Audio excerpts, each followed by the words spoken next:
Weight loss नहीं हो रहा, ये वेट लॉस की दुनिया में सर्च किए जाने वाला दूसरा बड़ा सवाल है। पहला अभी भी वही है कि वेट लॉस का डाइट प्लान क्या है। स्टक वेट को तोड़ने के लिए ना जाने कितने डिटॉक्स ड्रिंक, कितने कहवे और कितने मेटाबॉलिक बूस्टर्स आपको वेट लॉस कंपनियां सेल कर चुकी हैं, और ये कंपनियां बिजनेस ही इस चीज़ पर करती हैं, डर का बिजनेस।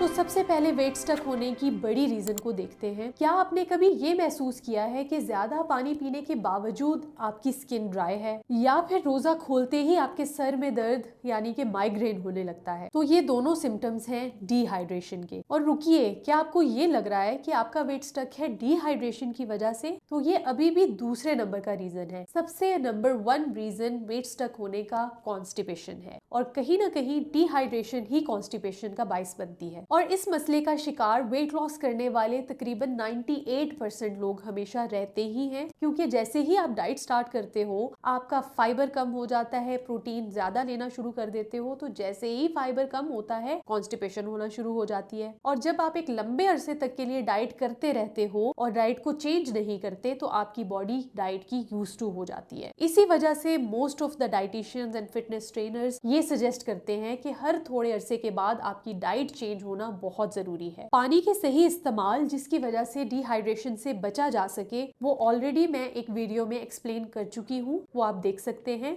सो आज हम यहाँ पर वेट लॉस के एक न्यू डाइट प्लान की तरफ जाएंगे और इसके साथ साथ कॉन्स्टिपेशन को सॉल्व करेंगे। जब आप एक वेट लॉस जर्नी पर हैं तो आपको चाहिए होता है एक कंप्लीट डाइट प्लान, जिससे आपको डिहाइड्रेशन भी ना हो और ना ही आपका फाइबर इनटेक कम हो। और इसके साथ साथ डाइट प्लान का चेंज होना भी ज़रूरी है, क्योंकि अगर आप एक ही डाइट प्लान पर चलते जाएंगे तो आपका वेट स्टक होने के चांसेस और ज़्यादा बढ़ जाते हैं। और इस तरह से वेट स्टक होने की रीज़न मैं किसी और वीडियो में अच्छे से एक्सप्लेन करूंगी। फिलहाल चलते हैं अपने डाइट प्लान की तरफ।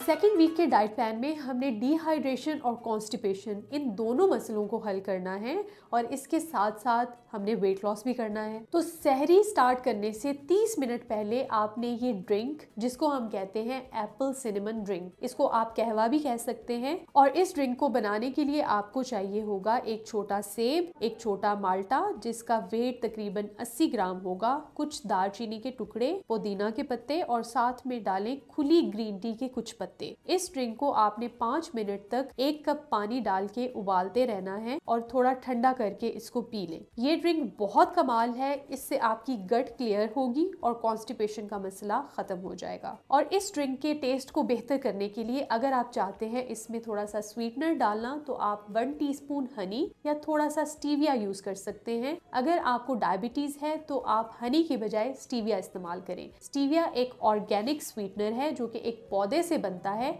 और ये लाख दर्जे बेहतर होता है उन सिंथेटिक स्वीटनर से जो कि आपके पेंक्रियाज की हेल्थ को मजीद तबाह करते हैं। इस ड्रिंक को पीने के 30 मिनट के बाद आप सहरी कर सकते हैं। सहरी में आपको 2 ऑप्शंस दे रही हूँ, और याद रखें कि ये दोनों ऑप्शंस आपके डिहाइड्रेशन और कॉन्स्टिपेशन के मसले को जहन में रखते हुए आपको बता रही हूँ। Number 1 option is overnight oats with strawberries या एप्पल। इसको बनाने के लिए आपको 1 कप के अंदर हाफ कप ओट्स चाहिए। इसमें शामिल होगा half cup low fat milk या almond milk, half cup water इसमें डाल सकते हैं, और इसकी टॉपिंग आपने करनी है 1 टेबलस्पून चिया सीड से, और उसके ऊपर से आप 4 से 5 चॉप्ड स्ट्रॉबेरीज, और अगर आपके पास स्ट्रॉबेरीज नहीं है तो एक छोटे साइज का एप्पल भी आप यूज कर सकते हैं। और इस यमी ब्रेकफास्ट के अंदर टोटल कैलोरीज 285 हैं, जिसमें से 40 ग्राम कार्बोहाइड्रेट्स, 11.1 ग्राम प्रोटीन्स और 8 ग्राम फैट्स हैं। Number 2 option is vegetable omelette with toast. ये एक इंटरनेशनल किस्म का ब्रेकफास्ट है जो बहुत क्विकली और बहुत इजीली बन जाता है। इसको बनाने के लिए आपको चाहिए 2 होल एग्स,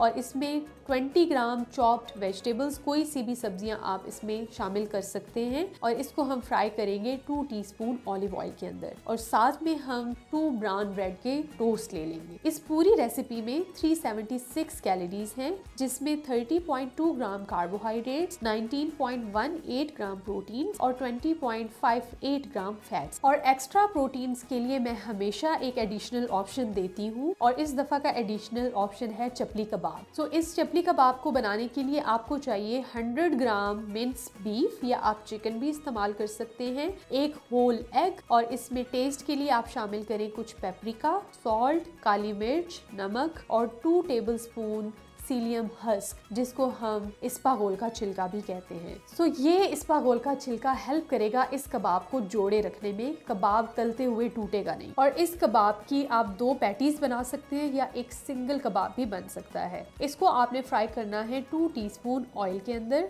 और इसके अंदर कैलोरीज हैं 290, जिसमें तकरीबन 6.58 ग्राम कार्बोहाइड्रेट्स हैं, 29 ग्राम प्रोटीन्स हैं और 17.91 ग्राम फैट्स हैं। और इफ्तार में एज यूजुअल आपने रोज़ा इफ्तार करना है 2 ग्लास पानी से। ये पानी नीम गर्म होना चाहिए, और इसके अंदर आप 6 पिंचेस या 6 चुटकी पिंक सॉल्ट के ऐड कर सकते हैं। मतलब 1 ग्लास पानी के अंदर 3 चुटकी पिंक सॉल्ट के ऐड करना है। मैं पिंक सॉल्ट क्यों सजेस्ट करती हूँ, क्योंकि ये रिचेस्ट सोर्स होता है मिनरल्स का, और इससे बहुत से इलेक्ट्रोलाइट्स मिलते हैं, जिसकी वजह से आपकी बॉडी डिहाइड्रेटेड नहीं रहती। फिर आप 2 खजूरें लेकर रोज़ा इफ्तार कर सकते हैं, और अगर आप डायबिटिक पेशेंट हैं, आपको शुगर है, तो फिर आपने खजूर नहीं लेनी। और इसके अलावा मैं आपको दे रही हूँ एक बहुत ही रिफ्रेशिंग सा ड्रिंक, जिसका नाम है स्ट्रॉबेरी कूलर, क्योंकि स्ट्रॉबेरीज आजकल सीजन में भी इन हैं, तो आप ये ड्रिंक बहुत आराम से घर पे बना सकते हैं। तो इस ड्रिंक को बनाने के लिए आपको चाहिए 3 से 4 स्ट्रॉबेरीज, 2 टेबलस्पून अनार के, अगर अनार आपके पास नहीं है तो ये स्किप भी कर सकते हैं, कुछ पुदीने के पत्ते और लेमन का जूस। उसके बाद आप 1 ग्लास पानी डाल के इस रिफ्रेशिंग से ड्रिंक को प्रिपेयर कर सकते हैं। टेस्ट के लिए अगर आप चाहें तो इसमें स्टीविया और सॉल्ट भी शामिल कर सकते हैं, और आई एम श्योर कि इस ड्रिंक को पीने के बाद आपको बहुत रिफ्रेशिंग फीलिंग्स आएंगी। और इस बार सेवरी में मैं आपके लिए लेकर आई हूँ चिकन पकोड़ा, क्योंकि हमने प्रोटीन भी पूरा करना है और साथ साथ टेस्ट भी चाहिए होता है। तो इस रेसिपी को बनाने के लिए आपको चाहिए 115 ग्राम चिकन, और साथ में डलेगा 2 टेबलस्पून दही, 1 टीस्पून अदरक और लहसुन का पेस्ट, नमक और मिर्च हस्बे जायका। इन सब चीजों को अच्छे से मैरिनेट करके आप साइड पे रख लें, और एक अलहदा बोल में 2 टेबलस्पून बेसन, आप चाहें तो 1 टेबलस्पून बढ़ा भी सकते हैं, नमक और मिर्च हस्बे जायका और थोड़ा सा पानी डालकर इसको मिक्स करके एक बैटर बना लें। और अब जो मैरिनेट किया हुआ चिकन है, आप उसको लेकर इस बैटर में डिप करके उसको एयर फ्राई कर सकते हैं, बेक कर सकते हैं। और अगर दोनों ऑप्शंस आपके पास नहीं हैं, तो नॉन स्टिक फ्राइंग पैन में 2 टीस्पून ऑलिव ऑयल के साथ इसको फ्राई कर लें, वरना डीप फ्राई करके टिश्यू से एक्स्ट्रा ऑयल को सोक कर लें। और इन चिकन पकोड़ा से आपको मिलेंगी 192 कैलोरीज, जिसमें 16 ग्राम कार्बोहाइड्रेट्स हैं, 30 ग्राम प्रोटीन्स हैं और 15 ग्राम फैट्स हैं। और दूसरा ऑप्शन है चना चाट का, जो कि यकीनन आप सबका फेवरेट है, क्योंकि एक चीज आप बार बार नहीं खा सकते हो, तो आपको चेंज भी चाहिए होता है। तो चना चाट की इस रेसिपी में हमें चाहिए होंगे 6 टेबलस्पून बॉइल्ड चना या 30 ग्राम अनकुक्ड चना। अगर आप चाहें तो इसको अनकुक्ड लेके सोक करके बॉइल कर सकते हैं, वरना अगर बॉइल हुए हुए चने हैं तो उसमें से 6 टेबलस्पून चने आप ले सकते हैं। और इसके बाद इसमें जाएंगे 30 ग्राम प्याज, 30 ग्राम टमाटर, 15 ग्राम पुदीना, कुछ सब्ज मिर्च अगर आप चाहते हैं तो डाल लें, और 60 ग्राम खीरा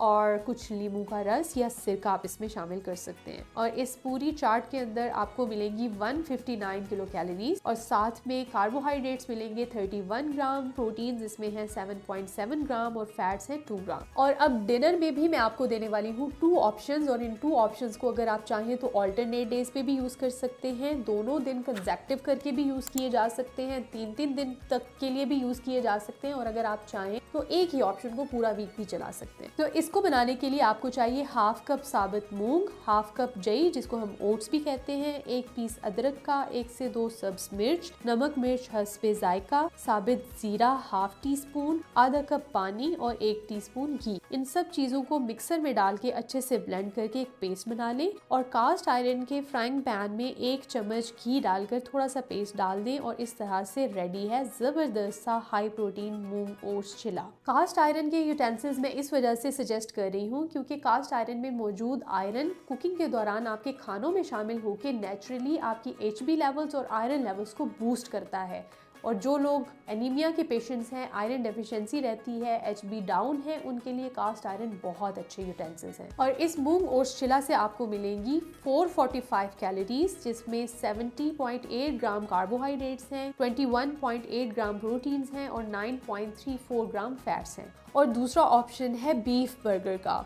ये मेरी तरह बहुत से लोगों को पसंद होगा, तो इसको बनाने के लिए आपको चाहिए 50 ग्राम ग्राउंड बीफ और एक एग को आपने विस्क करना है और उसका हाफ पार्ट आपने इसमें शामिल करना है। साथ में आपने शामिल करना है 1 टेबलस्पून सीलियम हस्क, जिसको उर्दू में हम इसबगोल का छिलका कहते हैं। इसके इस्तेमाल से पैटी टूटेगी नहीं। इन तमाम इंग्रेडिएंट्स को मिक्स करने के बाद आप इसमें हस्बे जायका नमक मिर्च डाल के और एक पैटी बना लें और इस पैटी को आपने 1 टीस्पून ऑयल के अंदर फ्राई कर लेना है। पैटी आपकी तैयार है। अब ब्रांड बर्गर बन्स ले लें, उनको अच्छे से दोनों तरफ से सेक लगवा के उसके दरमियान में आप लेट्स के लीव्स रखें, फिर आप ये पैटी रखें और फिर एक लो फैट चीज का स्लाइस रखें। ये तैयार है आपका अमेजिंग सा बीफ बर्गर। अगर आप चाहते हैं बीफ को चिकन से रिप्लेस करना तो आप चिकन भी यूज कर सकते हैं। और इस बर्गर के अंदर आपको 430 कैलोरीज मिलेंगी, जिसमें 30 ग्राम कार्बोहाइड्रेट्स हैं, 35.5 ग्राम प्रोटीन्स हैं और 20.21 ग्राम फैट्स हैं। और इसके साथ साथ आपने अपनी हाइड्रेशन का बहुत ज्यादा ख्याल रखना है। इफ्तार के टाइम से लेकर सहरी के टाइम तक कोशिश करें कि 8 से 10 ग्लास पानी लाजमी पी लिया करें और बीच बीच में से किसी ग्लास पानी के अंदर आप थोड़ा सा पिंक सॉल्ट भी लाजमी शामिल किया करें। अगर आप बीपी के पेशेंट हैं तो पिंक सॉल्ट की अमाउंट को थोड़ा सा कम कर दें ताकि आपका बीपी सस्टेन रहे। और अगर आपको कॉन्स्टिपेशन का इशू कंसिस्टेंट है तो खानों के अंदर आपने तिलों का इस्तेमाल करना है। जैसे कि मैंने पैटी की रेसिपी बताई है, तो पैटी की रेसिपी बनाते हुए आप इसके अंदर, जैसे कि मैंने बर्गर की रेसिपी बताई है, तो बर्गर की पैटी बनाते हुए 1 चम्मच आप तिल का उसमें शामिल कर सकते हैं। इसके अलावा मैंने डिनर में जो मूंग ओट्स चिला की रेसिपी बताई है, उस चिला को बनाते हुए भी आप 1 टेबलस्पून तिल उसमें शामिल कर सकते हैं। और इसके अलावा ब्रेकफास्ट के अंदर जो ओट्स का मैंने आपको ऑप्शन दिया था या जो एग का ऑप्शन दिया था, इन दोनों में भी आप 1 टेबलस्पून तिलों का इस्तेमाल कर सकते हैं। और अगर इसके बावजूद भी आप कॉन्स्टिपेटेड हैं तो रात को सोने से पहले 1 ग्लास नीम गर्म पानी के अंदर आपने 2 चम्मच इसबगोल का छिलका मिक्स करके पी लेना है। और अगर इससे भी आपकी कॉन्स्टिपेशन ठीक नहीं हुई तो लास्ट पे आपने 1 कप लो फैट नीम गर्म दूध के अंदर 1 चम्मच कैस्टर ऑयल का डाल के पी लेना है। इससे आपकी कॉन्स्टिपेशन आई एम श्योर खत्म हो जाएगी। और अगर आप अभी भी इस वेट लॉस चैलेंज का हिस्सा नहीं है तो इंस्टाग्राम पर जाके मेरी बायो में वेट लॉस चैलेंज का लिंक देखें, उस ग्रुप को ज्वाइन करें और एक्टिवली पार्टिसिपेट करें इस वेट लॉस चैलेंज में, क्योंकि ये वेट लॉस चैलेंज में मैं खुद भी एक्टिवली पार्टिसिपेट कर रही हूँ और इसमें तकरीबन 78,000 लोग एक्टिवली पार्टिसिपेट कर रहे हैं। अपनी राय से मुझे जरूर आगाह कीजिएगा। और वेट लॉस के हवाले से अगर कोई भी आपको प्रॉब्लम है, चाहे वो फास्टिंग रिलेटेड है या नॉन फास्टिंग रिलेटेड है, तो मुझे जरूर कमेंट बॉक्स में बताइएगा। और तब तक दीजिए मुझे इजाजत, मिलते हैं नेक्स्ट वीडियो में।